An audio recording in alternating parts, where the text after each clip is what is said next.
Хүмүүсийн хамгийн түгээмэл айдас бол шавж, өндрөөс унах, үхлээс айх, давчин орон зайнаас айх гэх мэтчлэн олон төрөл байдаг. Харин өнөөдөр бидний олж мэдэх айдсуудыг сонсоод зарим хүмүүсийн инээд нь хүрж гайхаж магадгүй. Гэхдээ эдгээр айдсууд нь бодит төдийгүй ийм айдастай болоогүйдээ баярлах болно. Уснаас айх айдас. Энэ нь баананд эсвэл шүршүрт орхоос айдаг айдас. Үүнийг тусгай төрлийн айдас ангилалд хамааруулдаг бөгөөд ихэнхдээ хүүхэд наснд илэрдэг. Ийм айдастай хүн усанд орхоос татгалзах, хоошлуулах, сэтгэл түгших, зүрх дэлсэх, амьсгал давчдах гэх мэт шинж тэмдэг илэрдэг. Айдас үүсэх шалтгаан нь бага наснд тохиолдсон устай холбоотой сөрөг мэдрэмж. Жишээ нь живхээ шахсан, хүйтэн усаар айлгсан гэх мэт. Мөн эцэг эх нь уснаас айдаг бол түүнийг нь дуурайх хандлага байж болно. Хэдийгээр том болохын хэрээр айдас нь намждагч, насанд хүрсэн хойно ч үргэлжлэх тохиолдлууд байдаг. Хэрэв тийм бол сэтгэл зүйчид хандах зүйтэй гэж зөвлөжээ. Шар онгоноос айх айдас. Ихэнх хүмүүст шар онгон аз жаргал, өнгөлөг байдлыг мэдрүүлдэг бол ийм айдастай хүн цэцэг, хам боргоцой, нарны гэрэл, зүгийг гэх мэт шар онготой зүйлсээс айдаг. Зарим тохиолдолд шар онгоны тухай ярихад ч эмзэгээр хүлээж авдаг. Энэ нь тэдний өдөр тутмын амьдралыг нэлээд бэрхшээлтэй болгодог нь мэдээж.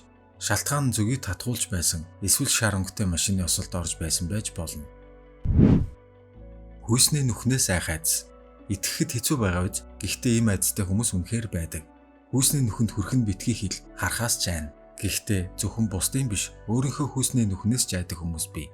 Ийм хүмүүс өөрийн хүйсэн дээрээ наалт нааж халахалдаг. Тэд далайн эрэг, саун бассейн зэрэг газруудад очиж чаддаггүй. Учир нь тэнд нүцгэн хүмүүс байдаг. Айдсын үед биеийн зарсгийж, тавгүй болох, амьсгал тавьчихдах, дотор мухарах гэх мэт янз бүрийн шинж тэмдэг илэрдэг юм.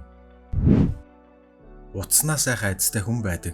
Инээдтэй байгаа биз? Гэхдээ үнэндээ огт тийм биш. Бид аалз эсвэл могоноос үхтлээ айдаг шиг яг л адилхан айдас. Ийм айдастай хүмүүс нэхэмлээ ороосон утас, олс, уяа гэх мэт утаслаг бүтцтэй зүйлсээс айдаг. Тусгай төрлийн айдсын нэг төрөл бөгөөд сэтгэл зүйн эмгэгт тооцогддог. Энэ үед зүрх дэлсэх, чичрэх, хөлс чихрах гэх мэт олон шинж тэмдэг илэрнэ. Өвчин үүсэх шалтгаан нь хүүхэд насндаа тор, эсвэл утсанд ороогдох, эсвэл боогдож байсан бол энэ төрлийн айдас үлдэж болно. Хэрэв тэр тохиолдол нь нэлээд ноцтой байсан бол илүү хүнд айдастай байх боломжтой. Харин энэ бол хамгийн орчин үеийн айдсуудын нэг. Энэ нь гар утасгүй байхаас айх айдас. Энэ талаар олон зүйл тайлбарлах шаардлагагүй биз? Бидний ихэнх нь гар утасны донтолттой гэдэгтээ санал нэгдэх байх. Толиноос айх айдас.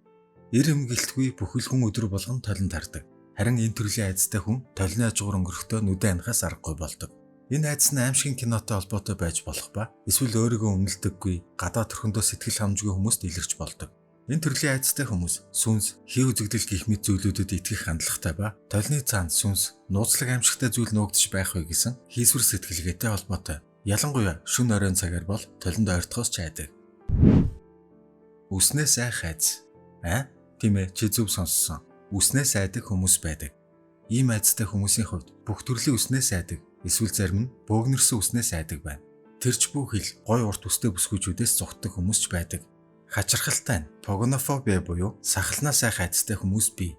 Энэ айдсын шалтгаан тодорхойгүйч бага насндаа гэр оронгүй тэнэлж хүмүүсээс айсан байж магадгүй. Тэд урт сахал үстэй, мөн бохир заван байдлыг сануулдаг. Эсвэл тэднээс өвчин халтна гэж айдгаас үүссэн байх боломжтой. Тиймээс ийм төрлийн үснээс айх айдастай хүмүүс гэр бүлийн хүнээ сонгохдоо хаалцан сахалгүй хүмүүсийг сонгодог гин. Бүжиглэхээс айх айдас. Маш ховор тохиолддог ийм айдастай хүмүүс хөгжим дуурж байгаа газраас аль болох хол байхыг хичээдэг. Учир нь тэнд хүмүүс бүжиглж магадгүй. Үнэхээр хачирхалтай санагдаж болох ч тэдний айдас нь үнэхээр бодит бөгөөд хэрэв түүнийг бүжгийн тэмцээнд дагуулад орчих юм бол ухаан алдаад унчиж магадгүй. Даршилсан ногооны айдас. Энэ айдас нь дотор мухаарч, хөлс чихарч, ханиалгах, бөөлжих шинж тэмдэгч илэрдэг. Хүүхэд насндаа даршилсан зүйл идэж байгаад хорцсон байж болно. Магадгүй ногоог муудахгүй тулд ашигладаг бүтээгдэхүүний хурц үнэрт дургүй байж ч болно. Ийм хүмүүс дэлгүүрт ороод даршилсан бүтээгдэхүүний хэсгийг алгасаад явчихдаг гин. Мөн энэ айдсын өөр нэг жишээ нь оливноос айх айдас. Магадгүй олон олив нь ямар нэг үт хорхоо шиг харагдагч байж болох юм. Хязгааргүй байдлаас айх айдас. Энэ нь сансар ухтргүй цаг хугацаанаас гадна хоосон хонгил эсвэл олон өрөөтэй зочид буудлын урт коридороос ч айдаг. Ийм айдастай хүн шөнийн тэнгэрийн одод руу ч харж чаддаггүй. Айдсын шалтгаан нь үхэл амьдралын утга учиртай холбоотой ямар нэг аимшигтай зүйлтэй учирч шоконд орсноос үүдэлтэй байж болно. Хүн болгон өдөр бүр унтдаг. Гэтэл унтахаас айдаг хүмүүс байдаг. ундахтай холбоотой бүх зүйлээ сайн. Тэд унтаж байхдаа хар дар зүүдлэх, эсвэл сэрэхгүй байх вэ? Унтаж байх үед нь ямар нэг муу зүйл тохиолдох вэ гэдгээс үгтлээ айдаг. Орой болохоор сэтгэл төгшиж, амьсгалд авахцаж, харанхуй орчноос зугдах хандлагатай. Ихэнх тохиолдолд бага насндаа унтаж байх үед нь тохиолдсон таагүй явдлаас болж энэ айдас үүсч болно. Өнгөнөөс айх айдас. Энэ төрлийн айдас нь тод өнгөнд хит эмзэг мэдрэмтгий хүлээж авдаг хүмүүс тохиолдох бөгөөд зарим тохиолдолд аутизмын хам шинжтэй холбоотой байж магадгүй. Алиалагчаас айх айдсын талаар та мэдэх бах. Аимшигын кинонуудаас үзэлтэй гэж үздэг. Уг нь алиалагч нь хүүхдүүдэд баяр баясгалан инээдгүүр бэлэглэх ёстой. Гэтэл ийм айдастай хүмүүс тэднийг хараад шууд л зүхтаадаг. Магадгүй алиалагч нарын жинхэнэ үр царайгаа далдалж хуурамчаар инээмсэглэгээс болсон ч байж мэднэ. Энэ төрлийн айдас нэлээд элбэг тохиолддог. Нээлттэй орон зайнаас айх айдас. Ийм айдастай хүмүүс тоглолтын өмнөх хоосон цэнгэлдэх, эзгүй цөл, эсвэл тариалангийн талбай, онгойх цаг нь болоогүй худалдааны төв гэх мэтчлэн газруудаас айдаг. Ялангуяа ямар нэг дуу чимээгүй орчин байвал тэнд удаан байж чадахгүй. Айдсыг мэдэрсэн үедээ толгойн эргэж, амьсгалахад хүнд болж, ухаан балартаж мэднэ. Энэ айдсын шалтгааныг хоосон өрөөнд удаан хугацаагаар төвжүүлж, шийтгүүлж байснаас үүдэлтэй байж болно. Хүүхэд болгон л баяраар шаар үлээх дуртай. Өнгийн шаарнууд тэдэнд баяр хөөр биелгэлдэг. Гэхдээ зарим хүмүүс хийлсэн бөмбөлгнөөс үхтлээ айж, баяр ёслол, хурим найрын үед аль болох шаарнаас хол зогсдог. Тэд бөмбөлгийг хийлж байгааг харж бүр сонсож чадахгүй. Ялангуяа хагарах чимээнээс нь бүржих айдаг. Мэдээд авчихад илүүдэхгүй санагдлаа. Шаар хараад уйлж байгаа хүүхэд байвал ийм айдастай байж магадгүй юм байна. Харин энэ айдас үнэхээр хачаан. Царайлаг эмэгтэйгээс айх айдас гэж байдгийн байна.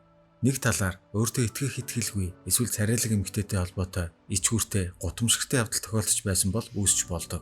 Царайлаг эмэгтэй хүнтэй харилцах, ойр байх, эсвэл тэднийг зүгээр л харах үед л маш их сандарч айж төгсдөг гин. Хэцүү л айдас байна те.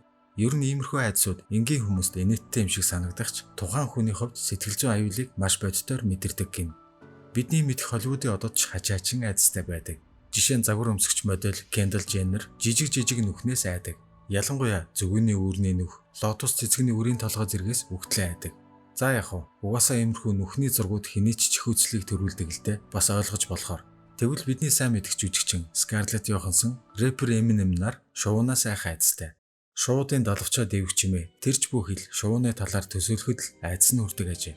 Скарлетт хэлэхдээ тагтаануудад ч би дургүй. Тэд яг л далавчтай харах шиг санагддаг гэж ярьсан байна.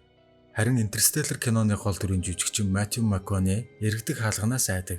Тэр энэ тухайга эргэдэг хаалгатай ойрхон байх нь надад сэтгэл санааны дарамттай мэдрэмж төрүүлдэг гэжээ. Үнэхээр хачин байгаа биз? Харин жүжигчин Николь Кидман эрвэхэнээс айдаг.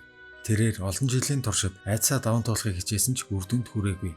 Тэр хэлэхдээ би онгоцноос үсэрч, жомонд хүрч чадахч эрвэхэнд хүрч хизээж чадахгүй гэжээ. Гэхдээ үүнийг би лав ойлгож байна. Ягд гэвэл яг үнэндээ томруулаад харвал эрвэхээ үнэхээр л эвгүй царайтай амьтан. Харин дараагийн жүжигчин болох Рита Ора жорлонгийн суултуурнаас айдаг. Тэр хэлэхдээ би засах суултуурны ёроолоос ямар нэг амьтан гарч ирэх гэж байгаа юм шиг мэдрэмж төрдөг гэжээ. Channing Tatum хүүхэлдэйнээс айх айдастай. Хүүхэлдэйнүүдийн нүд яг л бодит юм шиг санагддаг. Тэд яг над руу дагуулж хараад байгаа юм шиг мэдрэмж төрдөг гэж ярьсан. Ягаад ийм айдастай болсноо тэр мэдэхгүй. Магадгүй Чаки киноноос үүсэлтэй ч юм билүү. Ямар ч байсан насанд хүрсэн царайлаг залуу маань хүүхэлдэйнээс үхтлээ айдаг нэгэн. Манай Карибын тэнгисийн дээрэмчин маань алиалагчнаас айдаг. Johnny Depp хэлэхдээ будсан царай, хурамч инээмсэглэлийн цаана ямар нэг зүйл бий. Тэр багны цаана үргэлж харанхуй нуугдаж, муу мухайг нууцлах шиг санагддаг гэжээ. За тэгээд цаашлбал Памела Андерсон толноос, Кристен Стюарт мориноос, Роберт Де Ниро шүдний эмчээс, Киану Ривз харанхуугаас, Мадонна аянга цахилгаанаас, Риана бүх төрлийн загаснаас айдаг гих мэтчлэн маш олон алдартнууд өөр ингэсэн айдастай. Бид иймэрхүү хачин айдсуудын талаар тэр болгон сонсч байгаагүй. Учир нь ихэнх тохиолдолд бусдаас ичих эсвэл санаа зовсноосоо болоод энэ талаараа ярьдаггүй учраас тодорхой тоон судалгаа авахд хэцүү байдаг ажээ. Нөгөөтэйгүр айдас нь сэтгэл зүйн асуудал учраас эмчлэгдэх бүрэн боломжтой байдгийн байна. Тэгээд бодлоо л доо айхтар шинж тэмдэг илэртлээ биш ч гэсэн миний хувьд өндрөөс харахаар би зарс хийдэг айдастай. Харин чи юунаас айдаг вэ? Дээр дурдсан ховор айдсуудын аль нэг нь байна уу? Комент хэсэгт бичээрэй. Бичлэгээ дуустал нь үзсэн бол лайк, subscribe заавал дараарай.